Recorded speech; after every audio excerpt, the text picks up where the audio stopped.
আকিমুল মুতাশাব আলী থানভী রহমতুল্লাহ একটা গল্প বলছেন একটা কিতাবের ভিতরে, জবান কত খারাপ জিনিস, প্রতিহিংসা পরনিন্দাকারী যারা এরা কত খারাপ এটা বর্ণনা করার জন্য বলছেন। এক মুনিবের কাছে তার খাদেমা ছিল গোলাম। এই খাদেমা আবার মুনিবের কাছে মুনিবরে দিলে দিলে মহব্বত করতো। এবার বিবির সঙ্গে স্বামীর যেন সম্পর্ক নষ্ট হয়, এটা একটা চক্রান্ত করলো। স্বামীরে ডাক দেয়া কইছে, মুনিব আমার, আপনার বিবি আপনারে মহব্বত করে না, আপনার অবর্তমানে পাশের বাড়ির একজনের সঙ্গে তার ইটিস পিটিস আছে। এবার স্বামী শোনার পরে কয় কিরা, আমার বিবি আমার এত ভালোবাসে, এই ভালোবাসার পরে আমাকে বাদ দিয়ে আরেকজনের সঙ্গে ইটিস পিটিস কিভাবে সম্ভব এটা? আবার এদিক দিয়ে বউর কাছে যায়, কয় শুনেন, আপনি তো আপনার সাহেবরে অনেক ভালোবাসেন, কিন্তু আপনি কি জানেন আপনার সাহেব যে গোপনে গোপনে কারে মহব্বত করে? কারে? ওই যে পাশের বাড়ির ওই যে আছে না তারে। দুইজনের ভিতরে একটা সন্দেহ ঢুকাই দিল। এমনিও মহিলারা একটু সন্দেহবাতিক হয়, কি বলেন আপনারা? এমনি এমনি ঘরের ভিতরে একা একা শুয়ে শুয়ে চিন্তা করে, আমার স্বামী কি আসলে আমার মহব্বত করে? আচ্ছা করলে 21শে ফেব্রুয়ারি গেল, একটা হলুদ শাড়ি কেন দিল না? একটা গোলাপ ফুল কেন দিল না 14 ফেব্রুয়ারিতে? কি বলেন? এখন কেন দিল না 14 ফেব্রুয়ারিতে? বাস গায়ে লেগে গেছে, কেন দিল না? এবার সন্দেহ করতে করতে একদম উল্টাপাল্টা অবস্থা। এদিক দিয়ে আবার দাসী বলছে যে আপনার স্বামী কিন্তু আপনারে মহব্বত করে না, দেখেন না গোলাপ দেয় না, শাড়ি দেয় না। স্বামীর কথা দেখেন না, আপনার বিবি আপনার লোকে কেমন কেমন কথা কয়। এই যে সন্দেহ ঢুকাই দিছে, এখন তো আস্তে আস্তে দূরত্ব বাড়তেছে। এখন স্বামী এটা পছন্দ মানে বিশ্বাসই করতে চায় না যে আমার বিবি আরেকজনের সঙ্গে লাইন মারে। বর্তমান সময়ে পরকীয়া বাড়ছে না কমছে? কঠিন আকারে বাড়ছে, কঠিন আকারে বাড়ছে। ওটা ভিন্ন দেশের আলাপ, ওটা ওদিকে যাচ্ছি না। এই করতে করতে একদিন হঠাৎ করে এই দাসী তার মুনিবকে বলতেছে, আমার সাহেব শুনেন। বলে কি? আপনার সাথে আজকে আমার গোপন একটা গুরুত্বপূর্ণ কথা আছে। বলে বলো। আজকে রাত্রিতে দুইজন ঘুমাবেন, আপনার বিবি আপনার গলায় আজকে ছুরি চালানোর জন্য পায়তারা করতেছে। বলে কেমনে জানছো? আমি এটা খবর পাইছি। ওদিক দিয়া বউরে আবার কইছে, শুনেন আপনার জন্য একটা সুখবর আছে। বলে কি সুখবর? আমার কাছে একটা কবিরাজ আছে, কবিরাজ বলছে আপনার স্বামীর এই দাড়ির এখানের একটা দাড়ি যদি আচ্ছা দাড়ি কাইটা দিতে পারেন, এমন কবিরাজগিরি করায় দেখাবো আপনার স্বামী আপনার পিছনে খালি ছুটবে আর ঘুরবে। বিবি তো খুব পছন্দ করছে কথা এটা। হ্যাঁ, স্বামী এখন থেকে আমার পাগল হবে। থানভী রহমতুল্লাহ আলাইহি কয়, এবার বউয়ে রাত্রেবেলা ঘুমায় না, স্বামী ঘুমের ভান ধরে পড়ে রয়েছে। এই বউ আসবে তারে মারার জন্য। বউ এবার একটা চাকু নিয়ে গেছে, চাকু নিয়ে চিন্তা করছে স্বামী আমার কখন ঘুমাবে, আর এখানের কিছু দাড়ি কি করব? কাটবো, ছুরি দিয়া কাটবো, কবিরাজকে দিব যাতে স্বামী আমার পিছনে দৌড়ায়। আর স্বামীরা কি বলছে যে বউ আজকে কি করতে আসবে? জবাই করতে আসবে। এবার স্বামী ঘুমাইছে, সেদিক দিয়ে বিবি আসছে ছুরি নিয়া মহব্বতের ঠেলায় দাড়ি কাটবে। আইসা সুন্দর করে স্বামীর এখানে এমনি ধরছে, ছুরিটা ধরছে। স্বামী তো চোখ টিপ টিপ করে দেখতেছে, আরে আমার দাসী তো ভালো কথাই বলছে, এ তো আমার মারার জন্য আসছে। যেই চাকুটা এখানে ধরছে, লাফ দিয়ে উঠে চাকুটা নিয়ে বিবির পেটের ভিতরে ঢুকাই দিছে, বাস খালাস। এদিক দিয়ে দাসী কয়, দেখছেন কত বড় বিপদ থেকে আমি আপনারা বাঁচাইছি। তাহলে তো তুই এখন আমার বউ আর কি হবে? তুই তো যোগ্য। থানভী রহমতুল্লাহ আলাইহি বলেন পরনিন্দা এত মারাত্মক যে একটা সুন্দর সংসার ভেঙে তছনছ, স্ত্রীকে মার্ডার করে দিত। এটা হলো পরনিন্দাকারীর কুফল। এলাকায় এলাকায় এটা বেশি বেশি হয় মেয়েদের ভিতরে। স্বামীরে বিয়া করে নতুন ভাবে সংসারে আস্তে করে খোঁচা দিয়ে, গো স্বামী এই ঘরে তো আমার থাকা সম্ভব না। কেন? আপনার মা যা করে কি করছে? এই এই এই। ভাইয়ের বউ যা করছে কি করছে? এই এই এই। যত পেঁচ লাগাই না, যদি বিবি যদি খারাপ হয় ঘরের ভিতরে পেঁচ এটা এমন গিট্টু লাগে, দিন যত যায় গিট্টুর সংখ্যা বাড়ে, কমার কোনো সুযোগ নাই। ঠিক কিনা বলেন? এই জন্য আল্লাহ বলেন ওয়াইলুল লিকুল্লি হুমাযাতিল লুমাযা। নবী আমার ডাক দেয়া কয়, আমলিক আলাইকা লিসানাক, জবানের হেফাজত করো, জান্নাতের গ্যারান্টি আমি পয়গম্বর দিব। আল্লাহর নবী জান্নাতের গ্যারান্টি দেওয়ার আদেশ দেয়। হযরত আবু বকর সিদ্দিক রাদিয়াল্লাহু তাআলা নাম শুনছেন তো আপনারা? অনেক বড় একজন সাহাবী, ইসলামের প্রথম খলিফা। আবু বকর সিদ্দিক রাদিয়াল্লাহু তাআলা একবার রাস্তা দিয়া বের হয়ে উনি উনার জিহ্বাটা ধরছেন। জিহ্বাটাকে একবার ডানে নেন, বামে নেন, সামনে নেন, পিছনে নেন, বারবার জিহ্বাটাকে টান দেয়। আবু বকর সিদ্দিক রাদিয়াল্লাহু তাআলা আনহু জিহ্বাটাকে যখন বারবার টান দিয়ে এদিক সেদিক নেয়, সাহাবা আজমাইন দেখে ডাক দেয়া কয়, আবু বকর সিদ্দিক বুঝলাম না, আপনি আপনার জিহ্বাটাকে কখনো কখনো টান দেয়া কষ্ট দেন, আবার কখনো মুখের ভিতরে পাথরের টুকরা রেখে দিত। জিহ্বার ভিতরে পাথরের টুকরা লাগায় জিহ্বা বন্ধ করে রাখতো। কেউ কথা বললে বলতো মানে দেখাই তোর ভিতরে কি আছে, পাথর আছে।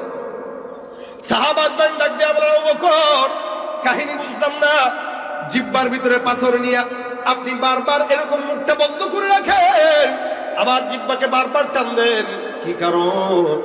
আবু বকর সিদ্দিক ডাক দিয়া কয়, মনে রাখবা আমি আমার জিহ্বাটাকে মাঝে মাঝে শাসন করি কেন? এই পৃথিবীতে যত মুসলমান, যত মানুষকে আমি বিপদের মধ্যে পড়তে দেখলাম, প্রত্যেকটা মানুষ তার জবানের কারণেই বিপদে পড়েছে, জিহ্বার কারণেই সম্মান আর ক্ষমতা নষ্ট হয়েছে। এই জন্য আমি আমার জিহ্বাকে হেফাজত করার জন্য ডানে টান দেই, বামে টান দেই। এ মুসলমান নবীর উম্মত, এই কারণে আল্লাহ পাক রব্বুল আলামিন বলেন, ইয়া আইয়ুহাল্লাযীনা আমানু জিত্তানিবু কাসীরাম মিনাজ-যন ইন্না বা'দাজ-যন্নি ইসমুন ওয়া লা তাজাসসাসু ওয়া লা ইয়াগতাব বা'দুকুম বা'দা। এ মুসলমান, ধারণা থেকে বাঁচো, জীবত থেকে বাঁচো, একজন আরেকজনের গীবত করবা না। আইয়ুহিব্বু আহাদুকুম আইয়াকুলা লাহমা আখিহি মাইতান ফাকারিহতুমু। কেউ কি পছন্দ করে যে সে তার মরা ভাইয়ের গোশত খাবে? এটা কি কেউ পছন্দ করে? আল্লাহ বলেন না না, ফাকারিহতুমু, তোমরা এটা পছন্দ করো না।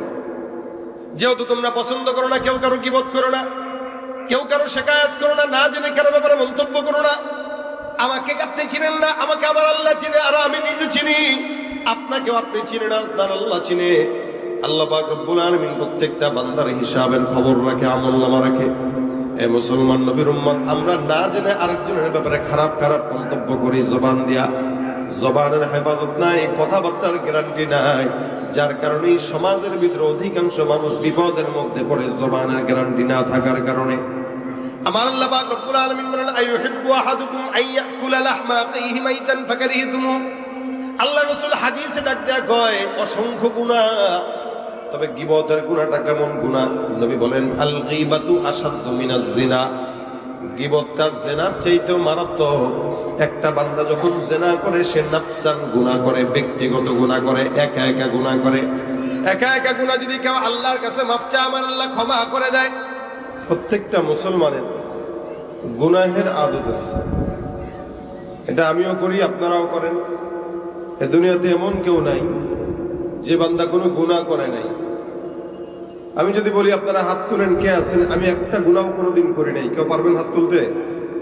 কথা বলে না, জোরে বলেন, পারবেন? কারো সামর্থ্য নাই, না আমার আছে, না আমার বাবার আছে, না আমার দাদার আছে, না আমার পীরের আছে। কেউ বলতে পারবে না যে আমার জিন্দেগিতে কোনো গুনাহ নাই। প্রত্যেকটা বান্দা গুনাহ করে, তবে হ্যাঁ, বেঈমানদের গুনাহ একরকম, ইমানদারদের গুনাহ একরকম। বেঈমানরা গুনাহ করে, ইমানদাররাও গুনাহ করে। পার্থক্য কোথায়? বেঈমানরা নারী নিয়ে পড়ে থাকে, মদ নিয়ে পড়ে থাকে। ইমানদার নারী মদ নিয়ে পড়ে থাকে না। বেঈমানরা ঘুষের টাকা, সুদের টাকাকে হালাল মনে করে খায়, ইমানদার ওটাকে হারাম মনে করে ছয়ও না। কথা বলেন ঠিক না? আপনারা খান, খেলে বলেন, তা খাইলেও ওটা বলবে না, কারণ জানে যে এটা হারাম, এটা খাওয়া যায় না, খাইলেও বলা যায় না। কিন্তু বেঈমান যারা, এরা এটাকে নাম পাল্টায় দিয়া খায় এবং জায়েজ মনে করে খায়। আমাদের দেশে ঘুষের কারবারি, সুদের কারবারি কম না একটু বেশি?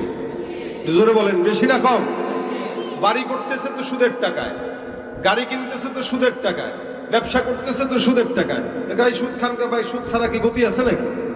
খায় তো খায়, আবার গর্ব মনে করে খায়, গর্ববোধ মনে করে নিজেকে যে আমি খাই, কি হয়েছে?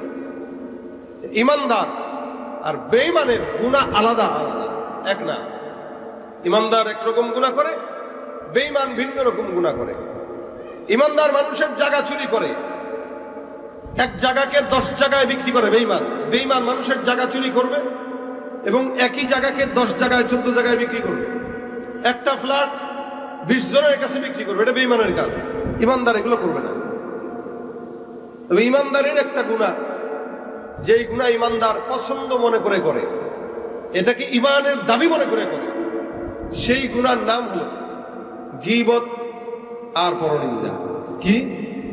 গীবত আর পরনিন্দা। এটাকে ইমানদার গুনাহ মনে করে করে না, সওয়াব মনে করে করে। নামাজ পড়ে মসজিদ থেকে মাত্র বের হয়েই বাস গীবত শুরু করে। তালিমের নামে একসঙ্গে 10 জন বসে তালিম শেষ, কিতাব বন্ধ, তো গীবত শুরু হয়ে যায়। এটা বেঈমানরা না, বেঈমানরা তো করে ভিন্ন হিসাব, ওরা তো এমনি বেঈমান, কিন্তু ইমানদাররা করে। ইমানদার আর বেঈমানের গুনাহ পার্থক্য। ইমানদার এই গুনাহকে পছন্দনীয় মনে করে। এই জন্য বললাম ইমানদারদের পছন্দনীয় গুনাহের নাম হলো গীবতের গুনাহ। কিসের গুনাহ? গীবতের গুনাহ। এটা এত মারাত্মক, এই জন্য আল্লাহ পাক বলেন সামনে পিছনে নিন্দা যারা করে এদের ধ্বংস, প্রতিহিংসুক যারা এদের ধ্বংস, পরনিন্দাকারীদের ধ্বংস। ওয়াইলুল লিকুল্লি হুমাযাতিল লুমাযা, যারা এগুলা করে সামনে বা পিছনে, আল্লাহ পাক এদের ধ্বংসের জন্য দোয়া করলে, বদদোয়া করলে, এদের ধ্বংস অনিবার্য। আল্লাহ পাক যদি কারো ধ্বংস অনিবার্য কথাটা বলে, আপনারা বলেন তো তার কি ধ্বংস হবে নাকি সফলতা আসবে?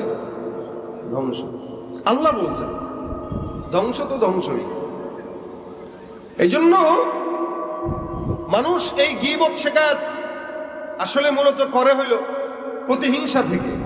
একজন আরেকজনকে ছোট মনে করে বলেই করে, আর নিজেকে বড় মনে করে বলেই করে। আর এই কথাটা, এই কাজটা মানুষ তার জবান দিয়া করে, জিহ্বা দিয়ে করে। আমি আপনার বদনাম গাইলাম তো কি দিয়া গাইলাম? বলে জিহ্বা দিয়ে। আরে অমুক চিনিত এই এই এই, আরে তমুক চিনিত এই করছে। দেখবেন রটায় অল্পটাকে বিশাল বড় করে বানায় বানায় মানুষ একজন আরেকজনের সম্মান নষ্ট করে। এই কাজগুলো এভেলেবল হচ্ছে। এবং গীবতের সবচেয়ে বড় আড্ডাখানা হলো এলাকার ছোট ছোট চায়ের দোকান। কথা বলেন ঠিক কিনা? ছোট ছোট চায়ের দোকান। এই চায়ের দোকানে বসে 10-15 জন একসঙ্গে কে কি করলো না করলো, চেয়ারম্যান কি করলো, মেম্বার কি করলো, এমপি কি করলো, হুজুর কি করলো, ইমাম কি করলো, খতিব কি করলো, মোতামিম কি করলো, বক্তা কি বলে গেল, সারা দুনিয়ার মানুষের দোষ তার খবর আছে, তার কাছে খবর আছে। কিন্তু সে যে নিজে আকাম করে ওই ব্যাপারে তার নিজেরও কোনো খবর নাই। কথা বলেন ঠিক কিনা? আল্লাহ পাক বলেন ইয়া আইয়ুহাল্লাযীনা আমানু কু আনফুসাকুম, হে মুমিনের দল তুমি তোমাকে বাঁচাও। হে ঈমানদার তোমরা তোমাদেরকে বাঁচাও। কু আনফুসাকুম ওয়া আহলিকুম নারা, আগে তুমি তোমাকে বাঁচাও, তারপরে তুমি তোমার ঘরকে বাঁচাও, পরিবারকে বাঁচাও, বাচ্চাকে বাঁচাও, মাকে বাঁচাও, বাবাকে বাঁচাও। নিজের তলার কোনো খবর নাই। আরেকজনের দোষ যারা চর্চা করে তারা মুমিন দাবি করতে পারে কিন্তু হতে পারে না। এই জন্য আল্লাহ পাক বলেন মিনান নাসি মান ইয়াকুলু আমান্না বিল্লাহ ওয়া মিনান নাসি মান ইয়াকুলু আমান্না বিল্লাহ ওয়া বিল ইয়াউমিল আখির ওয়া মা হুম বিমুমিনিন। মানুষের ভিতরে এমন একদল থাকবে যারা নিজেরা নিজেদেরকে ঈমানদার দাবি করবে, মুমিন দাবি করবে। আমার আল্লাহ পাক রব্বুল আলামিন বলেন এরা যতই মুমিন দাবি করুক না কেন, এরা আখিরাতে বিশ্বাস করার গল্প শোনায়, এরা হজ করার গল্প শোনায়, এরা ঈমানদার হওয়ার গল্প শোনায়, নামাজ পড়ার গল্প শোনায়, যাকাত দেওয়ার গল্প শোনায়, দৈনন্দিন 80 রাকাত 70 রাকাত তাহাজ্জুদের গল্প আমরা শুনছি কি বলেন তো?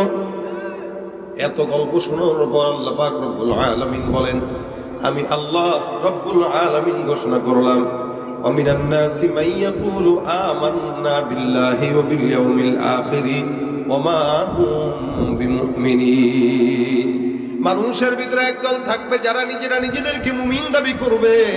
আল্লাহ পাক রব্বুল আলামিন বলেন এরা যতই নিজেকে মুমিন দাবি করুক না কেন, মনে রাখবা, শোনো রাখবা, আমি আল্লাহ পাক রব্বুল আলামিন বললাম একজন মুমিন না, এরা সব হলো বেঈমান, এরা মুনাফিক। ঠিক কিনা? মানুষের ভিতরে একদল থাকবে ঈমানদার দাবি করবে কিন্তু মুমিন নয়। মুমিন যদি দাবি করতো তার জবানের হেফাজত থাকতো। আল্লাহ পাক রব্বুল আলামিন বলেন قد أفلح المؤمنون الذين هم في صلاتهم خاشعون والذين هم عن اللغو معرضون। ঈমানদার যারা, সফলকাম যারা, এদের অন্যতম গুণ থাকবে এরা তাদের জবানের হেফাজত করবে, এরা অযথা কথা থেকে নিজেকে হেফাজত করবে। মুমিনরা যখন কথা বলবে তাদের জবানের হেফাজত থাকবে, যেটা দরকার সেটা বলবে, যেটা দরকার নাই সেটা কোনোদিন তারা তার জবান দিয়ে বের করবে না। আর আমরা আমাদের জবান দিয়া যত উলট পালট কথা আছে, যত ফাহেসা কথা আছে, যত গীবত আর শিকায়াত আছে, ইমানদার দাবি করার পরেও আমরা আমাদের জবানের কোনো হেফাজত রাখতে পারি না। রাসূল করিম সাল্লাল্লাহু আলাইহি সাল্লাম বলেন, জবান এটা এমন একটা দামি জিনিস, আল্লাহ পাক রব্বুল আলামিন বান্দার জবানের হেফাজত করার জন্য আল্লাহ পাক রব্বুল আলামিন বলছেন, নবীও বলেছেন। এই জন্য আমার পয়গম্বর ডাক দিয়া কয়, উম্মতের দল, তোমরা তোমাদের জবানের হেফাজত করো। যেই বান্দা, আল্লাহ নবী সাল্লাল্লাহু আলাইহি ওয়াসাল্লাম বলেন, যেই বান্দা দুই জিনিসের গ্যারান্টি দেয়, এক নাম্বার রাসূল বলেন, যেই বান্দা দুই জিনিসের গ্যারান্টি দেয়, আমি আল্লাহর নবী ওই বান্দার জান্নাতের গ্যারান্টি দিয়ে দিলাম। সুবহানাল্লাহ। কয় জিনিসের গ্যারান্টি? কয় জিনিস? দুই জিনিস। আমার পয়গম্বর বলেন, দুই জিনিসের গ্যারান্টি দাও। সাহাবাত ডাক দিয়া কয়, ইয়া রাসূলুল্লাহ, দুই জিনিসের গ্যারান্টি কি? নবী আমার ডাক দিয়া কয়, কোন ইমানদার বান্দা যদি এক নাম্বার তার জবানের গ্যারান্টি দেয়, জবান দিয়া কোনোদিন কাউরে গালি দিবে না, পরনিন্দা করবে না, হিংসা করবে না, গীবত করবে না। আল্লাহ রাসূল সাল্লাল্লাহু আলাইহি ওয়াসাল্লাম বলেন, কেউ যদি তার জবানের গ্যারান্টি দেয়, আর দুই নাম্বার কোন বান্দা যদি তার লজ্জাস্থানের গ্যারান্টি দেয়, জবান দিয়া ফাহিশা কথা বলবে না, জবান দিয়া গীবত শিকায়াত করবে না, জবান দিয়া পরহিংসা করবে না, পরনিন্দা করবে না, জবান দিয়া আল্লাহ পাক রব্বুল আলামিনের জিকির আদায় করবে। আল্লাহ নবী সাল্লাল্লাহু আলাইহি ওয়াসাল্লাম বলে, ওই বান্দা যদি তার জবানের হেফাজতের গ্যারান্টি দেয় আর তার লজ্জাস্থানের গ্যারান্টি দেয়, তার লজ্জাস্থান দিয়ে কোনোদিন হারাম জায়গায় তার লজ্জাস্থান ব্যবহার করবে না, এই দুইটা জিনিসের গ্যারান্টি যদি কোনো ইমানদার বান্দা দেয়, আমি নবী বললাম, আমি আল্লাহর নবী তাকে আল্লাহর জান্নাতের গ্যারান্টি দিয়ে দিলাম। যারা বলেন সুবহানাল্লাহ ওয়া বিহামদিহি। রাসূলের কথা মিথ্যা না সত্য? কি বলেন, সত্য না মিথ্যা? নবী বলেছেন দুই জিনিসের গ্যারান্টি দিবা। এক, তোমার এই দুই চোয়ালের মাঝে যেটা থাকে ওইটা, আর দুই ডানের মাঝে থাকে যেটা ওইটা, জিহ্বা আর লজ্জাস্থান, এই দুইটা জিনিসের গ্যারান্টি আপনি দিবেন, আল্লাহ আপনার জান্নাতের গ্যারান্টি দিয়ে দিবেন, রাসূল আপনার জান্নাতের গ্যারান্টি দিয়ে দিবেন। এই জন্য নবী ডাক দেয়া কয়, তুমি তোমার জবানের গ্যারান্টি দাও, কারণ জবানটা অনেক দামি জিনিস। জবান দিয়া মানুষ প্রতিহিংসা করে, পরনিন্দা করে, গীবত করে, শিকায়াত করে। যার জবানের হেফাজত নাই, ওই বান্দার জান্নাতের হেফাজত থাকে না। যার জবানের হেফাজত নাই, ওই বান্দার সম্মানের হেফাজত নাই। যার জবানের হেফাজত নাই, তার ক্ষমতার হেফাজত নাই। আমাদের দেশে আমাদের চোখের সামনে সবচাইতে বড় আলামত আমরা দেখেছি, একটা জবান দিয়া কথা বলে ফেলছে, গোটা দুনিয়ার বান্দাকে, গোটা বাংলাদেশের মানুষকে একটা শব্দ বলছে, খালি রাজাকার। একটা শব্দ বলার কারণে ক্ষমতার হেফাজত চলে গেছে। কথা বলেন ঠিক কিনা? কি দরকার ছিল রাজাকার বলা, আর কি দরকার ছিল ক্ষমতা হারানো? পরবর্তীতে আবার জবান দিয়ে একটা বয়ান দিয়ে দিছে, 32 ভেঙে গেছে। কথা কয় না? আমি জবানের গ্যারান্টি যদি না থাকে, ক্ষমতারও গ্যারান্টি থাকে না, সম্মানেরও গ্যারান্টি থাকে না। এটা বোঝানোর জন্য কথাটা বললাম আমাদের চোখের সামনে। এই জন্য রাসূল সাল্লাল্লাহু আলাইহি ওয়াসাল্লাম বললেন, এক সাহাবী আল্লাহর নবীর কাছে ডাক দেয়া কয়, ইয়া রাসূলুল্লাহ, আমি যদি নাজাত পেতে চাই, পয়গম্বর নাজাতের একটা আমল দিয়া দেন। নবী আমার ডাক দিয়া বলেন, সাহাবাত বাইনের দল, জবানের যদি হেফাজত করো, মনে রাখবা রাসূল সাল্লাল্লাহু আলাইহি ওয়াসাল্লাম এক এক বান্দাকে এক একটা জিনিসের আমল দিতেন। নবী এক এক সাহাবীকে তার হালাত অনুযায়ী এক একটা আমল এক এক সাহাবীকে দান করতেন। এই সাহাবী আমার পয়গম্বরের কাছে এসে ডাক দেয়া বলে, ইয়া রাসূলুল্লাহ, আমি নাজাত পেতে চাই, নবী আমার, আমাকে নাজাতের জন্য এমন একটা আমল শিখায় দেন, যে আমলের কারণে আল্লাহ পাক রব্বুল আলামিন আমার নাজাতের বন্দোবস্ত করে দিবেন। নবী আমার ডাক দিয়া কয়, তোমার জন্য আমল হইল আবলিক আলাইকা লিসানাক, তুমি তোমার জবানের হেফাজত করো, আল্লাহ তোমার নাজাতের ব্যবস্থা করে দিবে। সুবহানাল্লাহ। ভাইরা আমার, রাসূল তাকে অন্য কোনো আমলের কথা বলেন নাই। নবী তাকে বললেন, তুমি তোমার জবানের হেফাজত করো, আল্লাহর নবী জবানের হেফাজতের জন্য বললেন, সাহাবীকে ডাক দেয়া কয় আমলিকা আলাইকা লিসানাক, জবানের হেফাজত করো, কারণ যার জবানের হেফাজত আছে আল্লাহর জান্নাতের হেফাজত তার থাকবে। আর যার জবানের হেফাজত নাই, দুনিয়াতেও সম্মান নাই, আখিরাতেও জান্নাতের গ্যারান্টি নাই। সাহাবী আবার নিজের জবানকে হেফাজত করে ফেলল। রাসূল করিম সাল্লাল্লাহু আলাইহি ওয়াসাল্লাম জবানের হেফাজতের কথা বললেন। আল্লাহ পাক রব্বুল আলামিন ডাক দেয়া কয়, হে ইমানদার, তোমরা খবরদার জবান দিয়া কাউকে উল্টা পাল্টা কথা বলবা না। মানুষ আগে ধারণা করে মানুষের ব্যাপারে, তারপরে জবান দিয়া উলট পালট কথা বলে। এই জন্য আল্লাহ পাক বলেন, ইয়া আইয়ুহাল্লাযীনা আমানু জিতানিবু কাসীরাম মিনাজ-জন, এই ইমানদারের দল, তোমরা ধারণা থেকে বাঁচো। অধিকাংশ মানুষ ধারণা করে যে ধারণাটা বান্দার জন্য অন্যায় হয়। একজন ইমানদার আরেকজন ইমানদারের ব্যাপারে ধারণা করে, শুধুমাত্র শুনছে, শোনা কথা একজন আরেকজনকে বলে, এখান থেকে শুনলো, ওখানে যা বলে, ওখানে একটু বাড়ায় বলছে, সে আবার আরেকজনের কাছে বলার পর আরেকটু বাড়ায় বলছে, সে আবার আরেকজনের কাছে বলার পর আরেকটু বাড়ায় বলছে। এভাবেই সমাজের ভিতরে তিলটাকে তাল বানায় সমাজে গন্ডগোল করা হয়, ঠিক কিনা? ব্যস্ত এমনিই লাগে, আরে ভাই শুনছেন নি, বলে কি অমুকে তো আপনার ব্যাপারে এই বলছে।